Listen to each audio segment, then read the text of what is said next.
The stadium lights flickered as if the universe itself wasn't sure it was ready for what was about to happen. No one knew his name outside a small circle in Aichi. But tonight, everyone would remember it. The air felt heavier than usual, thick with silence, like the world was holding its breath. Even the crowd's noise dipped, replaced by something colder, sharper, expectation. He stood on the mound like he belonged there, yet the tremor in his fingers told a different story.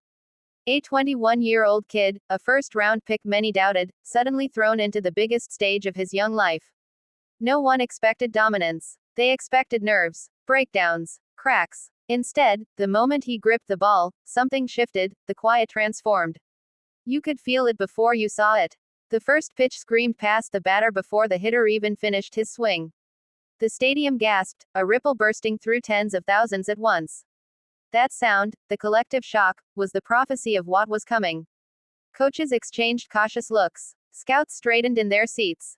Fans leaned forward so sharply it looked painful. Everyone felt the strange electricity rising. But he didn't celebrate the strike. He didn't grin. He didn't pump his fist.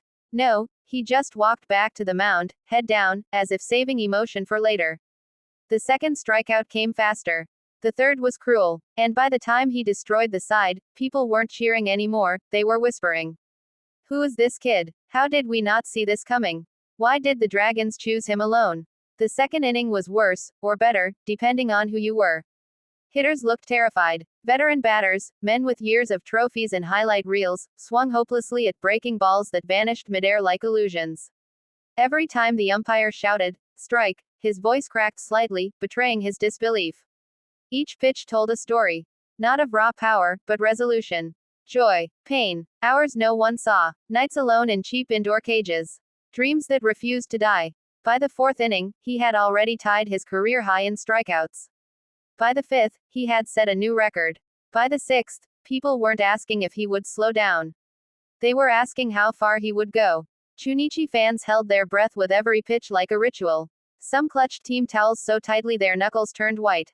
His coaches stopped giving signs. He didn't need them. His instincts had taken over, something ancient and fierce awakening inside him. The crowd's energy rose again, louder now, swelling into something unstoppable, as if the stadium itself was chanting with every pitch. 17th strikeout. The moment it happened, time froze.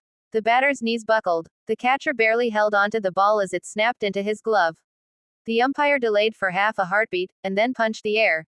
Strike 3. The roar that followed was not a cheer. It was an eruption. A volcanic release of disbelief, pride, awe, and raw adrenaline. Fans jumped. People cried. Even rival team supporters applauded because greatness demands respect. On the mound, he didn't react. Not at first. He just stared at his hand, the hand everyone doubted, as if realizing its power for the first time. Then he exhaled, deeply, slowly, and raised his glove to the sky.